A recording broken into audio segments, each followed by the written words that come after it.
بڑی عزت کی اور اپنی شاندار گاڑی پر اتفاق سے مجھے آگے بیٹھایا. گئے ہم لوگ. ایک وزیر کے ہاں میں داخل ہوا. بہت کہا وہ گئے نہیں, نیچے کھڑے رہے بلڈنگ کے. گاڑی میں اپنے بیٹھے تھے یا کہاں گئے, لیکن ہم نے کہا کہ جلد ہی لوٹیں گے. جب وہاں سے گئے تو جیسا کہ سب کے ذہن میں ہے, اور خاص طور پر آج کل یہ چیز سودا سمایا ہوا ہے مادیت کا, کہاں سے پیسہ آئے, کیسے آئے, کیوں آئے, اور میرا بچہ پڑھے یا نہ پڑھے وہ عرب جائے. مادہ دنیا کی سب سے بدترین چیز سب سے زیادہ ہمارے دماغ پر سوار ہے. ان کے دماغ پر بھی سوار تھا. حالانکہ یہ سعودی حکومت بنی تھی تو یہ کانپور کے جو اکے دکے اس وقت اہل حدیث ہوں گے ان سے پوچھئے. بنارس کے لوگوں کو تو میں جانتا ہوں, بہار اور بنگال کے تو خاندانوں کو جانتا ہوں. منڈل خاندان ہو, جعفری خاندان ہو, صادق پوری خاندان ہو, عظیم آبادی ہوں, یہ سب لوگوں کو جانتا ہوں. آنکڑے ہیں کہ انہوں نے جس وقت انگریز نے مار کر کے ان کو سب سے زیادہ بدحال کر دیا تھا, مال بھی چھین لیا تھا, زمینداری بھی ختم ہو گئی تھی, نوکری کون کہے, شہروں سے سب سے زیادہ وہ ختم کیے گئے تھے. اس وقت انہوں نے ایک ایک روپیہ جمع کر کے اس سعودی حکومت کو نہیں, قرآن و حدیث کی جو ترویج وہاں سے ہونے والی تھی اس کے لیے اپنے پیسے بھیجے تھے. حج میں جانے سے لوگوں نے روک دیا تھا کہ حج نہیں کریں گے, وہابی وہاں پر حاکم ہو رہے ہیں, اب ان کا قبضہ ہو رہا ہے. تو خانہ کعبہ کا غلاف مصر نے روک دیا, اور یہاں سے حاجیوں کو روک دیا کہ حاج مت جاؤ, وہاں کھاؤ گے, وہاں نہاؤ گے تو اس سے کچھ نہ کچھ وہاں کے باشندوں کو فائدہ پہنچے گا, حکومت مضبوط ہو جائے گی تمہارے جانے سے, کچھ خرچ کرنے کے, سیاحوں کے یعنی حاجیوں کے آنے سے. تو اس وقت ہم نے بڑے بڑے قافلے بھیجے.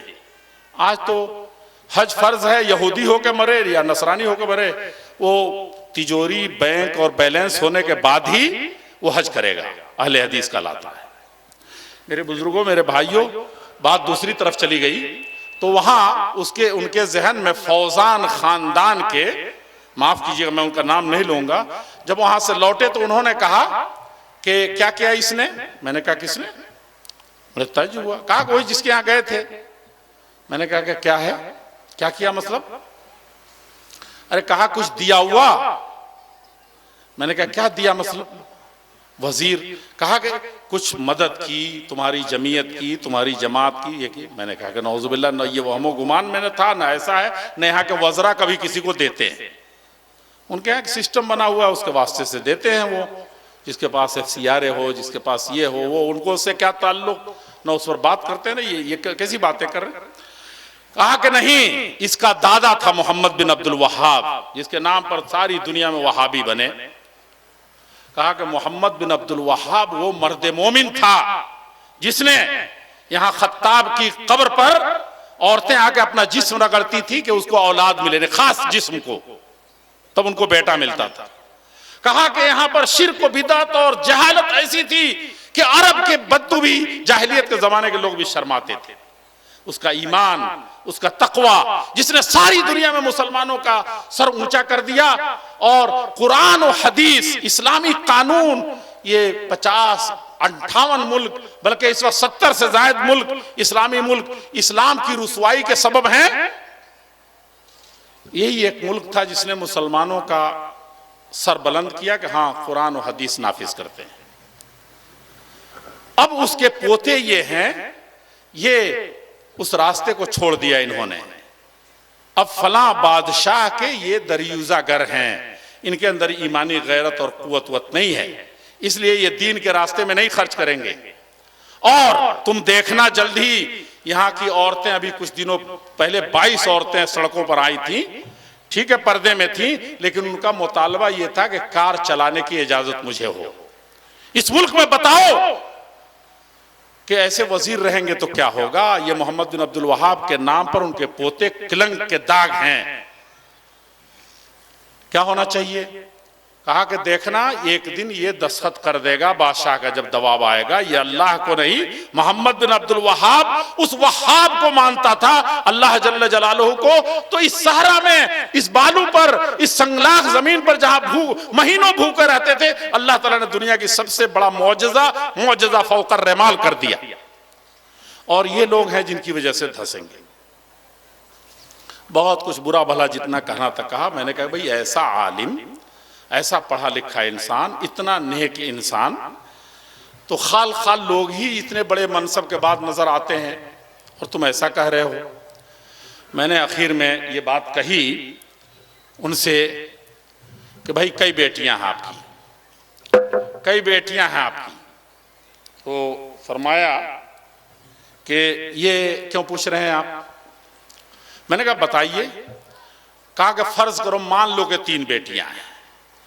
میں نے کہا کہ 3 بیٹیوں کی جہاں علماء کو مفت تعلیم دی جاتی ہے، بے تحاشا تنخواہیں دی جاتی ہیں، ہر یونیورسٹی میں چاہے وہ سائنس اور ٹیکنالوجی کے لیے بنی ہو، کم سے کم میٹرک تک خالص قرآن و حدیث کی تعلیم دی جاتی ہے، اور کوئی مسجد ایسا ہے جس میں قرآن کے پڑھانے کا اور پڑھنے کا اور دنیا میں اتنے اجتماعات، اتنے جلسے، اتنی دین کی باتیں بتانے کے لیے اتنا مفت کام کہیں نہیں ہوتا، اور اربوں خربوں ڈالر کے دینی کتابیں تقسیم ہوتی ہیں، ہر گھر میں مکتبہ ہے۔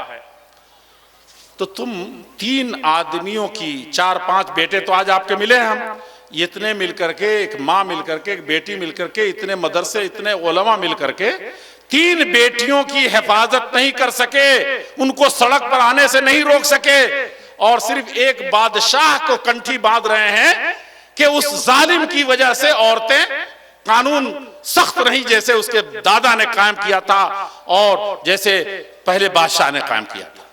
اپنی غلطی دوسروں کے سر ڈالنا، ہم ایک بیٹی کی حفاظت نہ کریں اور حکومت کی ساری مشینری پر ہم ڈال دیں کہ سب سے بڑی۔ میرے بزرگوں، میرے بھائیوں، عورتوں کے عزت و مقام کو جو اسلام نے ملحوظ رکھا ہے اس کو اسی اہمیت کے ساتھ جاننے کی، پرکھنے کی، اور سب سے پہلے امت کے سب سے اہم ترین اس سرمایہ کی حفاظت کی ضرورت ہے، اور ہم ہی اس کی حفاظت کر سکتے ہیں، ورنہ اکبر الہ آبادی کو کہنا پڑے گا کہ بے پردہ کل جو آئیں نظر چند اور بیویاں، اکبر زمین پہ غیرت قومی سے گڑ گیا۔ بولا کہ آپ کا وہ پردہ کیا ہوا؟ کہنے لگا کہ عقل پہ مردوں کے پڑ گیا، مرد سب اندھے ہو گئے، جو ان کا نقاب تھا، جو ان کا لباس تھا، وہ مردوں کی آنکھوں پر پڑ گیا، پٹی بند گئی ہے، اب ان کا پردہ اٹھ کر کے یہاں آنکھ پر پٹی ہے، اب وہ ویسے ہی گھوم رہی ہے۔ میں آپ تمام حضرات کے شکریہ کے ساتھ، جلسہ کے منتظمین کے شکریہ کے ساتھ، السلام علیکم ورحمۃ اللہ۔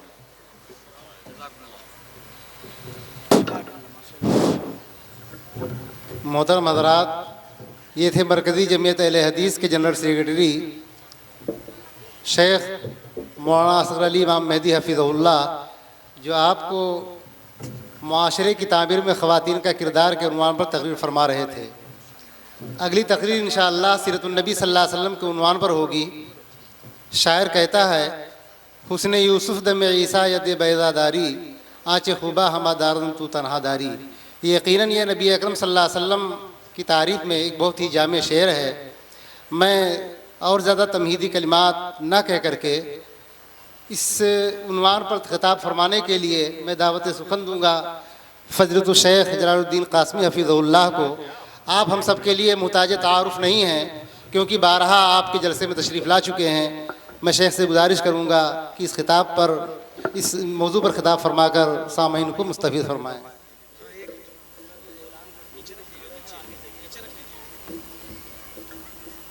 حضرات جو لوگ پیچھے کھڑے ہوئے ہیں وہ آگے تشریف لے آئیں، یہاں آگے جو ہے اسٹیج کے سامنے کافی جگہ ہے، خالی پڑی ہے، یہاں آ کر بیٹھ جائیں۔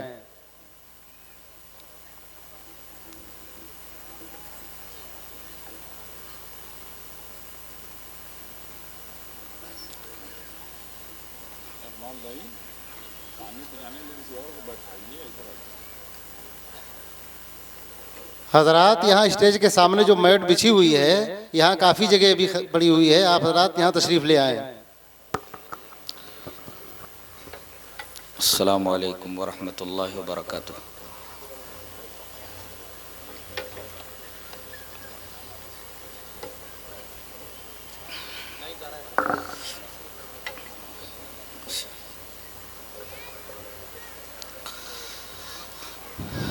ان الحمد للہ نحمده ونستعينه ونستغفره ونعوذ بالله من شرور أنفسنا من سيئات أعمالنا من يهده الله فلا مضل له ومن يضلل فلا هادي له وأشهد أن لا إله إلا الله وحده لا شريك له وأشهد أن محمدًا عبده ورسوله يا أيها الذين آمنوا اتقوا الله حق تقاته ولا تموتن إلا وأنتم مسلمون يا أيها الناس اتقوا ربكم الذي خلقكم من نفس واحدة وخلق منها زوجها وبث منهما رجالا كثيرا ونساء واتقوا الله الذي تساءلون به والأرحام إن الله كان عليكم رقيبا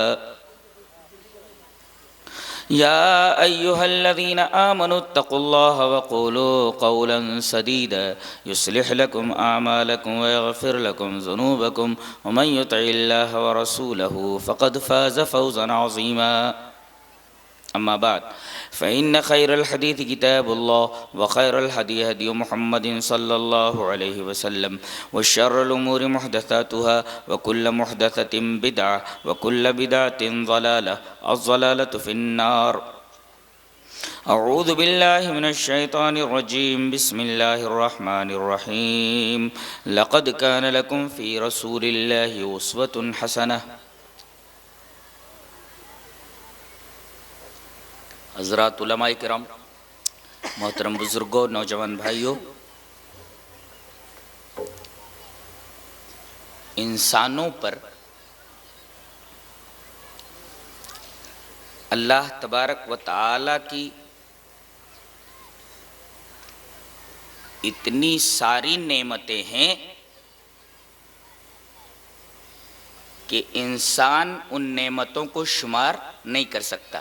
دلیل یہ آیت کریمہ وَآتَاكُم مِّن كُلِّ مَا سَأَلْتُمُوهُ وَإِن تَعُدُّوا نِعْمَةَ اللَّهِ لَا تُحْصُوهَا إِنَّ الْإِنسَانَ لَظَلُومٌ كَفَّارٌ، تم نے جو مانگا اس نے تمہیں دیا، اور اگر تم اس کی نعمت کو گننا چاہو، شمار کرنا چاہو تو شمار نہیں کر سکتے۔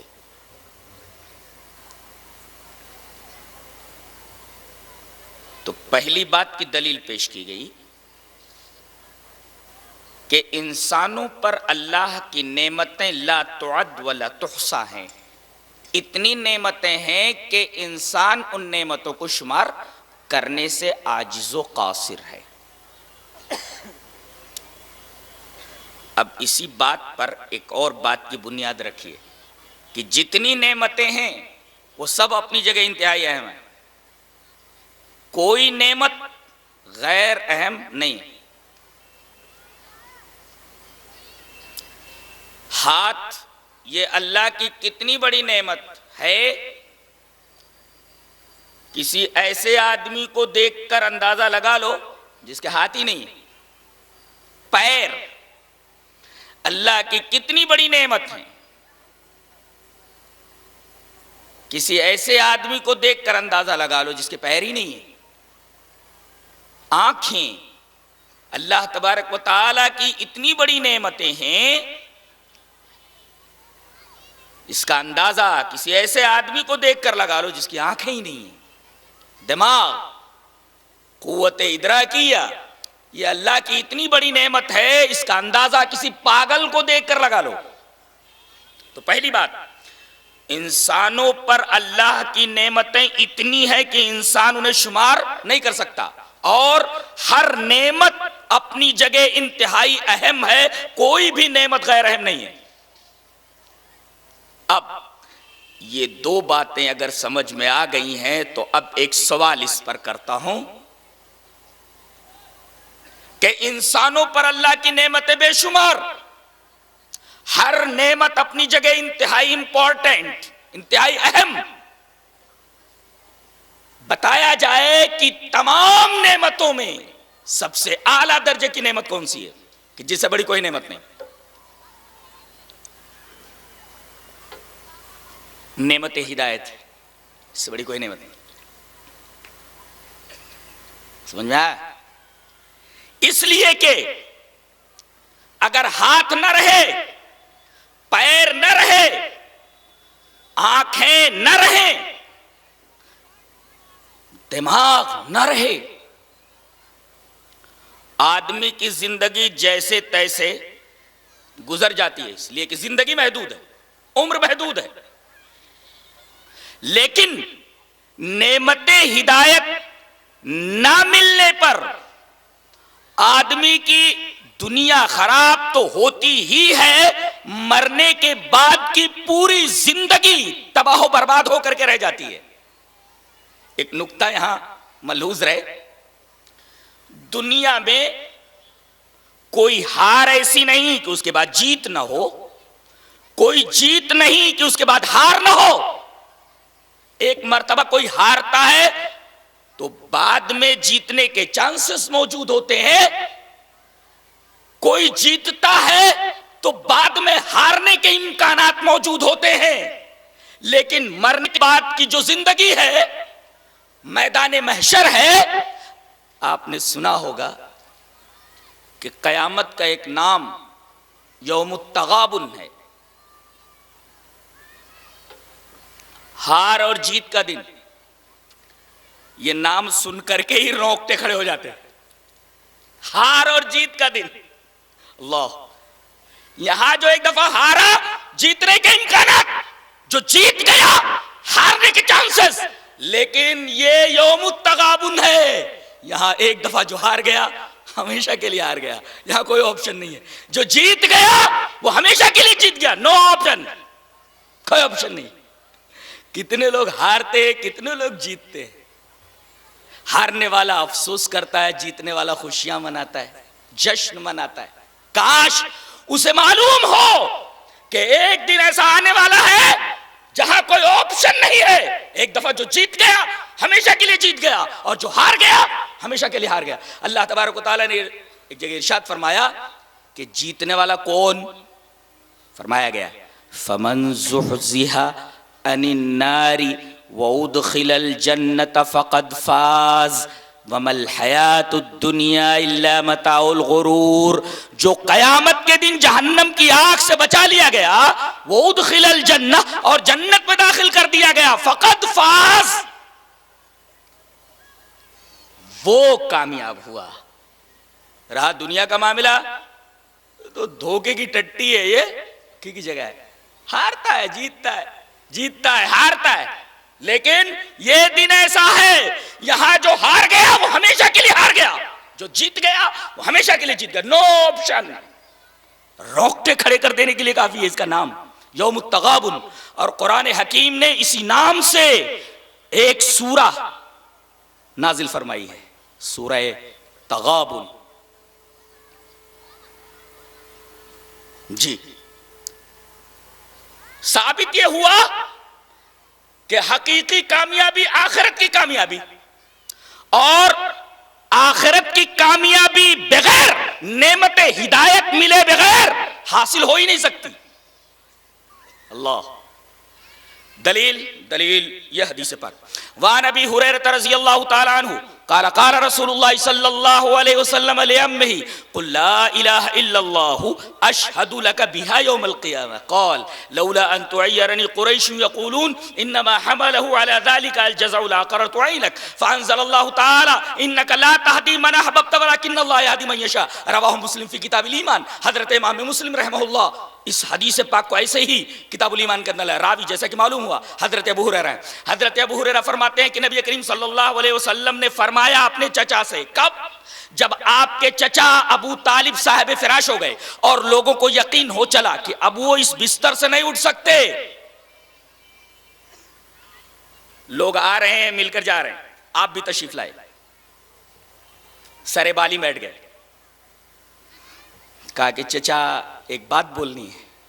کہا کہ بولو میرے بچے۔ چچا کو بڑی محبت اپنے بھتیجے سے، اور بھتیجوں کو بھی اپنے چچا سے بڑی محبت۔ نبی ابو طالب سے بڑی محبت کرتے تھے، تو نص سے ثابت ہے انک لا تہدی من احببت۔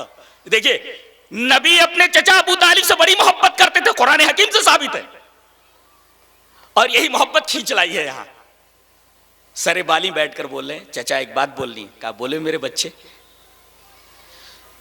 کہا کہ ایسا لگتا ہے جیسے آپ اب اس دنیا سے جانے والے ہیں، تو آپ ایک بار میرے کان میں لا الہ الا اللہ بول دیجئے. قل لا الہ الا اللہ. کہا میرے بچے اس کا فائدہ؟ کہا کہ فائدہ ہے. اشہد لک بہا یوم القیامہ. اسی کلمے کی بہا اے بتلک الکلمہ بہذہ الکلمہ، اس کلمے کی وجہ سے میں گواہی دوں گا قیامت کے دن. اشہد لک بہا یوم القیامہ، اسی کلمے کی وجہ سے میں قیامت کے دن گواہی دوں گا. کہا کہ میرے بچے زندگی تو کفر ہی میں کٹ گئی، نہ اسلام میں نے جانا نہ ایمان جانا. اچھا ایک سوال یہاں کرتا ہوں، اسلام اور ایمان کی بات آ گئی. آپ سے پوچھا جائے آپ کون؟ مومن. آپ سے پوچھا جائے آپ کون؟ مسلم. چلو فرق بتاؤ دونوں میں، ایک جملے میں بتاؤ. مومن کسے کہیں اور مسلم کسے کہیں؟ آپ مومن ہیں ایمان والے، مسلم ہیں اسلام والے. آپ کون؟ مومن ہوں میں. آپ کون؟ مسلم ہوں میں. آپ ذرا ایک جملے میں بتا دیجئے مومن کسے کہتے ہیں، مسلم کسے کہتے ہیں؟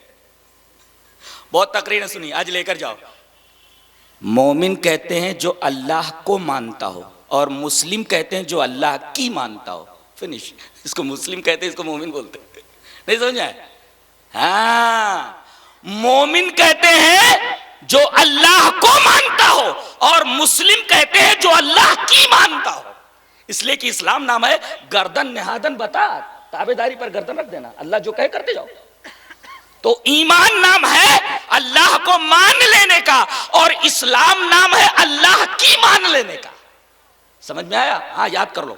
بہت اچھی بات بول دیا ہے میں نے. ہاں پوری کتاب پڑھ جاؤ گے یہ نکتہ نہیں ملے گا. ہاں مومن کسے کہیں؟ جو اللہ کو مانتا ہو، اور مسلم کسے کہیں؟ جو اللہ کی مانتا ہو. کو اور کی، یہ یاد رکھو. ہاں تو میں نے نہ ایمان کو جانا نہ اسلام کو جانا، اور زندگی ساری کٹی عشق بتا میں مومن. آخری وقت میں کیا خاک مسلمان ہوں گے. میرے بچے مجھے نار پسند ہے مگر آر پسند نہیں. لولا ان تعیرنی قریش یقولون، ارے قریش کے لوگ مجھے آر دلائیں گے کہ دیکھو موت کے ڈر سے مرتے مرتے یہ محمد کے دین کو قبول کر گیا صلی اللہ علیہ وسلم، اور اپنے باپ دادا کے دین پر مر گئے. رسول اللہ صلی اللہ علیہ وسلم بڑے دل گرفتہ ہوئے، بڑے دلگیر ہوئے کہ جسے میں چاہتا تھا وہ ایمان نہیں لایا. آیت کریمہ اتری فانزل اللہ تعالی، اللہ نے اپنے حبیب کی تسلی کے لیے آیت نازل فرمائی، انک لا تہدی من احببت، اے ہمارے حبیب آپ جس سے محبت کریں اس کو ہدایت نہیں دے سکتے، ولکن اللہ یہدی من یشاء، اللہ جسے چاہے اسے نعمت ہدایت عطا کرتا ہے. ایک نکتہ ملا کہ نعمت ہدایت اتنی بڑی نعمت ہے کہ اللہ سب کو نہیں دیتا، جسے دے دے بہت بڑا خوش نصیب ہے. دیکھیے نبی کے چچا ہیں، نبی محبت کر رہے اپنے چچا سے، لیکن نعمت ہدایت نصیب نہیں ہوئی. خوش ہو جائیے کہ اللہ کا کرم بے پایا احسان آپ کے اوپر کہ اللہ نے آپ کو نعمت ہدایت سے نوازا جو ابو طالب کو نہیں ملی، اور جس کی وجہ سے وہ جہنم میں چلے گئے. نبی کے چچا ہوتے ہوئے نبی جس سے محبت کر رہے تھے وہ چلے گئے. سزا کیا ہے؟ آئیے دیکھ لیتے ہیں ایک حدیث پاک میں. حدیث اس طرح، وان ابن عباس رضی اللہ تعالی عنہما ان رسول اللہ صلی اللہ علیہ وسلم قال احون اہل النار عذابا ابو طالب وهو منتعل بنعلین یغلی منہما دماغه، رواہ مسلم فی کتاب الایمان. حضرت امام مسلم اس حدیث پاک کو ایسے ہی کتاب الایمان کے اندر لائے. عادت کے مطابق میں نے پوری روایت ریفر کر دی ہے. حضرت ابن عباس فرماتے ہیں کہ نبی کریم صلی اللہ علیہ وسلم نے ارشاد فرمایا کہ سب سے ہلکا عذاب، یہ ابو طالب سمجھیں گے، سب سے ہلکا عذاب جہنم میں ابو طالب کو ہوگا. عذاب کیسا؟ وہ منتعل بنعلین، وہ دو جوتیاں پہنے ہوئے ہوں گے. جہنم کے فرشتے ان کو دو جوتیاں پہنا دیں گے، اور ان دو جوتیوں کے پہننے کی وجہ سے آگ کی جوتیاں ہوں گی اور ان جوتیوں کی وجہ سے ان کا دماغ اس طرح کھولے گا جیسے کسی برتن کے اندر کوئی چیز رکھ کر کے آگ کے اوپر برتن کو رکھ دیا جائے، آگ کی گرمی کی وجہ سے برتن میں رکھی ہوئی چیز جس طرح کھولتی ہے، ایسے جوتیاں پہننے کے بعد ان کا دماغ کھولے گا۔ یہ ہے سزا ابو طالب کی اس شخص کی جو نبی کا چچا ہے اور نبی اس سے محبت کر رہے ہیں۔ ایک نکتہ اور ملا، سبھی دعویٰ کرتے ہیں کہ ہمیں نبی سے محبت ہے، لیکن کس محبت کی قدر و قیمت ہے؟ اگر نبی سے بھی محبت اللہ کے لیے نہ ہو تو نبی سے ایسی محبت رائے گاہ ہے۔ دیکھیے ابو طالب کو محبت ہے نبی سے، لیکن چچا کی یہ محبت نبی سے اللہ کے لیے نہیں بلکہ اس وجہ سے کہ یہ میرا بھتیجا ہے، یہ محبت کام نہیں آئی۔ تو ایسی محبت نبی سے ہو جیسی محبت اللہ کرنے کے لیے کہہ رہا ہے، یعنی نبی سے محبت بھی اللہ کے لیے ہو تو نبی سے وہ محبت یہ فائدے مند ہے، مفید ہے۔ لیکن خالی نبی سے محبت ہو مگر اللہ کے لیے نہ ہو، ایسی محبت بیکار ہے، مفید نہیں ہے آپ کے لیے۔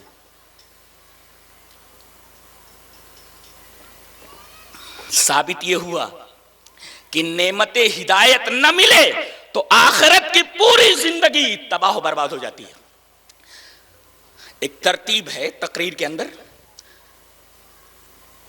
انسانوں پر اللہ کی اتنی نعمت ہے کہ انسان انہیں شمار نہیں کر سکتا۔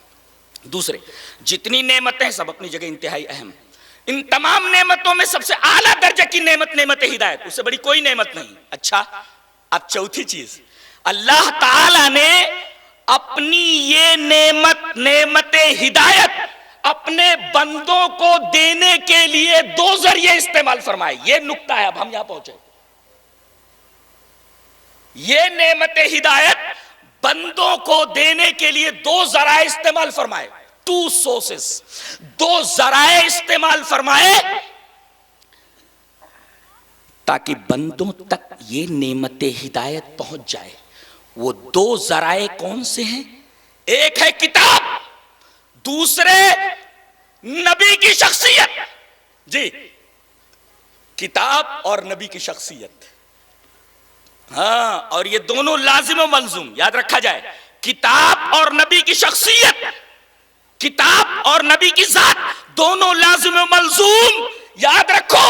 اگر کتاب سے نبی کو الگ کر لیا جائے، جملہ یاد رکھو، کتاب سے نبی کو الگ کر لیا جائے، صرف کتاب پر بھروسہ کر لیا جائے، جیسا کہ ایک پورا گروہ ہے جو کہتا ہے ہمیں حدیث کی ضرورت نہیں ہے بلکہ ہم قرآن سے اپنی رائے کے ذریعے مقصود تک پہنچ جائیں گے، منزل تک پہنچ جائیں گے۔ کان کھول کر سن لے، اللہ نے اپنی اس نعمت ہدایت کو بندوں تک پہنچانے کے لیے دو ذرائع استعمال فرمائے، کتاب اور نبی کی شخصیت، اور دونوں لازم و ملزوم۔ اگر کتاب سے نبی کی شخصیت کو الگ کر لیا جائے تو کتاب اس کشتی کی طرح ہے جس کا کوئی ملاح نہ ہو۔ ظاہر ہے کہ ایسی کشتی جس کا کوئی ملاح نہ ہو، ایسی کشتی ساحل مراد پر، منزل مقصود پر نہیں پہنچ سکتی، کہیں ادھر ادھر بھنور میں پھنس کر کے ڈوب جائے گی۔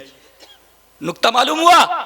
اگر کتاب سے نبی کو الگ کر لیا جائے تو کتاب کی مثال اس کشتی کی ہے جس کا کوئی ملاح نہ ہو، اور جس کشتی کا کوئی ملاح نہ ہو، ظاہر ہے کہ ایسی کشتی بھنور میں پھنس کر ڈوب سکتی ہے، ساحل مراد پر اور منزل مقصود پر کبھی نہیں پہنچ سکتی۔ یہ تو ہوا۔ اور اگر نبی سے کتاب کو الگ کر لیا جائے، ہاں دونوں لازم و ملزوم ہے نا، نبی سے کہ ہم نبی کو خالی مانیں گے، کتاب کو نہیں مانتے، جیسا کہ ایک گروہ ہے۔ نبی سے کتاب کو الگ کر لیا جائے کہ ہمیں کتاب کی ضرورت ہے، ہمیں نبی سے سب کچھ لینا دینا ہے، تو ایسے لوگ خدا کا راستہ پانے کے بجائے ملاحی کو، ناخدائی کو اپنا خدا سمجھ بیٹھے گے، جیسا کہ ایک قوم اس مرض میں گرفتار ہے۔ نکتہ نہیں معلوم ہوا؟ جی ہاں، یہ پوری کتاب کے اوپر ایک نکتہ بھاری ہے۔ پھر سے دہراتا ہوں، کتاب سے اگر نبی کو الگ کر لیا جائے تو کتاب کی مثال اس کشتی کی جس کا کوئی ملاح نہ ہو. اور اگر نبی کو کتاب سے الگ کر لیا جائے تو لوگوں کو خدا کا راستہ ملنے والا نہیں. خدا کا راستہ پانے کے بجائے ملاحی کو ناخدائی کو خدا سمجھ بیٹھیں گے. ایک قوم ایک مرض میں گرفتار ہے, کہتی ہے ہمارے لیے کتاب کافی ہے, نبی کی ضرورت نہیں. اور ایک قوم ہے جو کہتی ہے کہ ہمارے لیے نبی کافی ہے, کتابوں کی ضرورت نہیں ہے. خدا سمجھ لیا انہوں نے ملاح کو, ناخدا کو خدا سمجھ بیٹھے. نقطہ سمجھ میں آیا؟ ہاں. تو گویا اللہ تبارک و تعالیٰ نے اپنی نعمت ہدایت اپنے بندوں تک پہنچانے کے لیے دو ذرائع استعمال فرمائے, کتاب اور نبی کی شخصیت. اور اب اس کے اندر ایک نقطہ اور بڑھاؤ کہ آج اگر وہ نعمت ہدایت حاصل کرنی ہے تو اس کے حصول کا صرف ایک ہی ذریعہ ہے, ایک کتاب اللہ اور دوسرے سنت رسول. دلیل یہ حدیث پاک. وعن ابی ہریرہ رضی اللہ تعالی عنہ قال قال رسول اللہ صلی اللہ علیہ وسلم انی قد ترکت فیکم شیئین لن تضلوا بعدہما کتاب اللہ وسنتی ولن یتفرقا حتی یرد علی الحوض. رواہ الحاکم فی المستدرک فی کتاب العلم. حضرت امام حاکم اپنی حدیث کی کتاب مستدرک علی الصحیحین میں کتاب العلم, جہاں انہوں نے علم کا چیپٹر باندھا, اس حدیث کو لائے ہیں. اور روایت حاکم کے ہیں, روایت مستدرک کے ہیں, اور راوی جیسا کہ معلوم ہوا حضرت ابو ہریرہ ہے. چند نکات میں بیان کرنا چاہتا ہوں اس حدیث پاک کی روشنی. سانس روک کر سنو تو سمجھ میں آئے گا. روک لیا نا سانس؟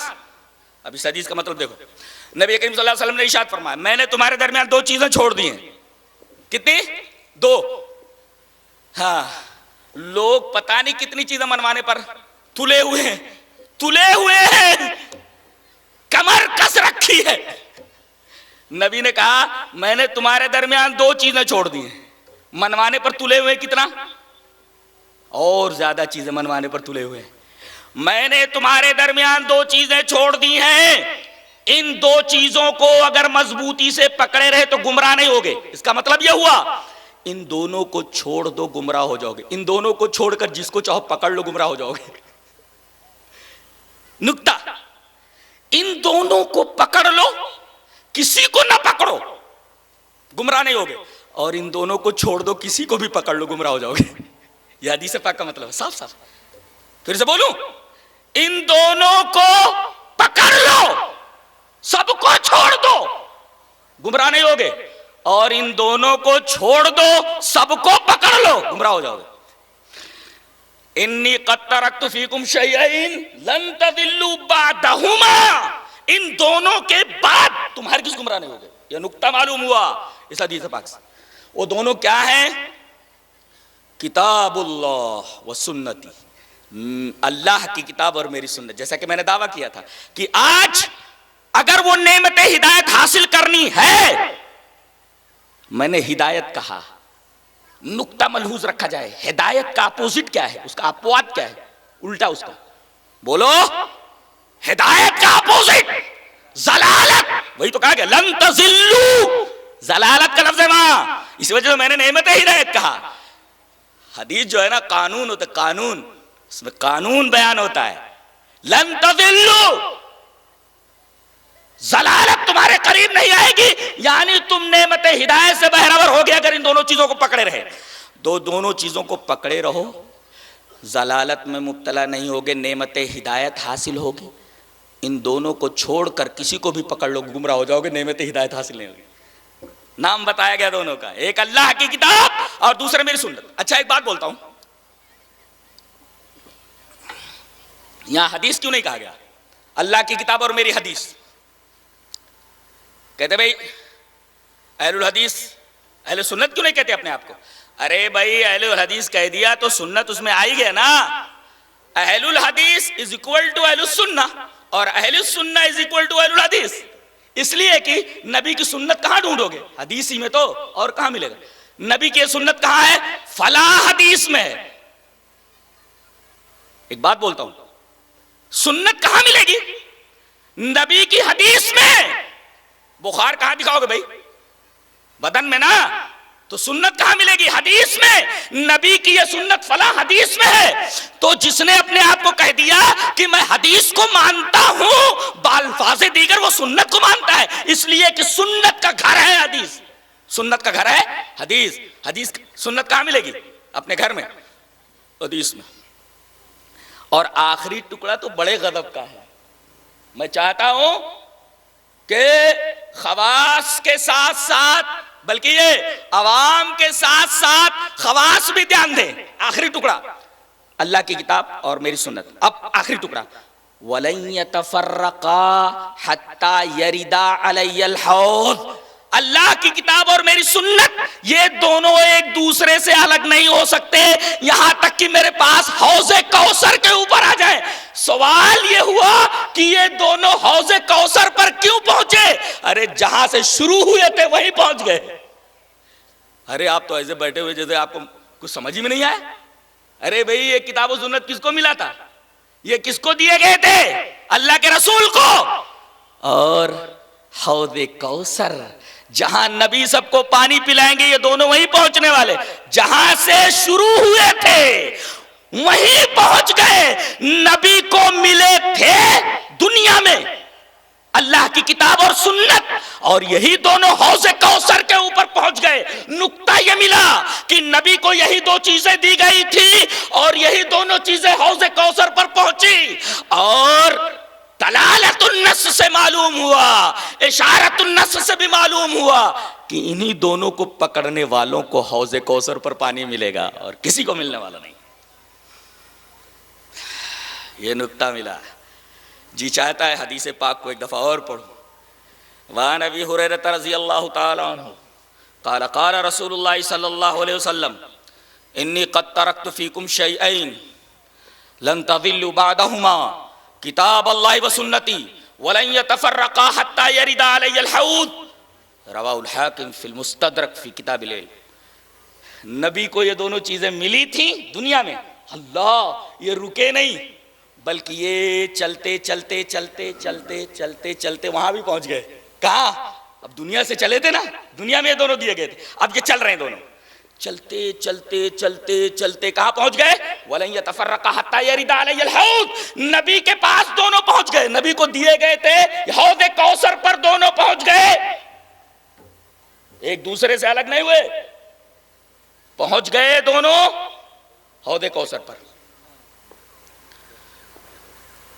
کیا بات؟ ہاں تم پلاؤ گے؟ اچھا اچھا پلاتے رہو.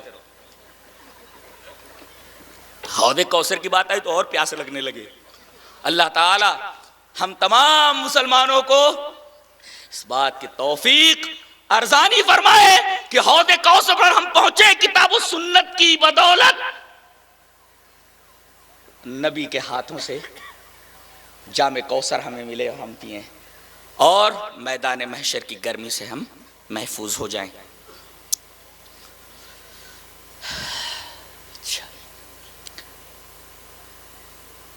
پہنچ گئے وہاں. ہاں اب آگے بڑھتے ہیں. پیغمبر کیوں بھیجے جاتے ہیں؟ یہی نعمت ہدایت دینے کے لیے بھیجے جاتے ہیں. اچھا ایک کے بعد ایک پیغمبر آتا ہے، کیوں؟ ایک کے بعد ایک پیغمبر آنے کی کیا ضرورت ہے؟ جواب اس کا یہ ہے کہ عقل انسانی بہت سارے ٹیڑھے میڑھے راستے بنا لیتی ہے. اب ان ٹیڑھے میڑھے راستوں میں سیدھا راستہ کون سا ہے یہ بتانے کے لیے آتا ہے پیغمبر. دلیل یہ آیت کریمہ وعلی اللہ قصد السبیل ومنہا جائر. بہت سے راستے ٹیڑھے میڑھے ہیں. جائر مانے ٹیڑھے میڑھے، ومنہا جائر بہت سارے راستے ٹیڑھے میڑھے ہیں. ایک نقطہ ملا، راستوں کی کمی نہیں ہے. راستوں کی کمی نہیں ہے، بہت سارے راستے ہیں لیکن سب ٹیڑھے میڑھے. جنت کا راستہ صرف ایک ہی ہے. وعلی اللہ قصد السبیل ومنہا جائر. راستے بہت سے ہیں سب ٹیڑھے میڑھے. اب ان راستوں میں وہ راستہ کون سا ہے جو حوض کوثر تک پہنچتا ہے وہ بتانے کے لیے پیغمبر آتا ہے. وہ بیان کرنے کے لیے، جنت کے دروازے تک پہنچانے کے لیے کون سا راستہ ہے وہ بتانے کے لیے نبی آتا ہے. یہ قرآن حکیم کہتا ہے وَعَلَى اللَّهِ قَصْدُ السَّبِيلِ، اللہ کی ذمہ داری ہے کہ وہ اپنے بندوں کو سیدھا راستہ بتائے. کیوں؟ وَمِنْهَا جَائِرٌ، اس لیے کہ عقل انسانی بہت سے ٹیڑھے میرے راستے ایجاد کر لیتی ہے. پتہ یہ چلا کہ راستے بہت ہوتے ہیں ٹیڑھے میڑھے، اور یہ ٹیڑھے میڑھے راستے کون پیدا کرتا ہے؟ انسان کی عقل. پتہ یہ چلا عقل انسانی ہدایت کے لیے کافی نہیں ہے جب تک کہ وحی الہی کی نکیل اس کی ناک میں نہ ہو. علامہ اقبال نے بالکل صحیح کہا، اتفاق کرتا ہوں کہ گزر جا عقل سے آگے کہ یہ نور چراغ راہ ہے، منزل نہیں ہے. عقل انسانی کسی انسان کو منزل مقصود تک نہیں پہنچا سکتی جب تک کہ وحی الہی اتر کر کے بندے کی دستگیری نہ کرے. اور وحی الہی کس پر اترتی ہے؟ اس کے لیے ایک شخصیت منتخب کی جاتی ہے. شخصیت منتخب کی جاتی ہے. ہاں اب مزہ آیا، پن ڈراپ سائلنس ہے، سانس لینے کی بھی آواز نہیں آ رہی ہے. اب میں ایک نکتہ بیان کرتا ہوں. اب پیغمبر آتا ہے. پیغمبر کون ہوتا ہے؟ انہی میں سے ہوتا ہے، وہ بھی انسانی ہوتا ہے. اچھا، ارے یہ وہابی اس نے بول دیا کہ نبی بھی بشر ہوتا ہے. نبی بھی بشر ہوتا ہے، یہ مانتے ہیں. لیکن ایک بہت بڑا فرق ہے، یہ بھی بشر ہے، یہ بھی بشر ہے، یہ دونوں ہیں، لیکن ایک خط امتیاز دونوں کے درمیان کھنچ جاتا ہے. ایک مثال لے جاؤ ان دونوں کو سمجھنے کے لیے. ایک آدمی جنگل میں راستہ بھول گیا ہے، جنگل بڑا گھنا ہے، ادھر دوڑ لگاتا ہے، تھک ہار کر کے واپس وہیں آ جاتا ہے. کلیئر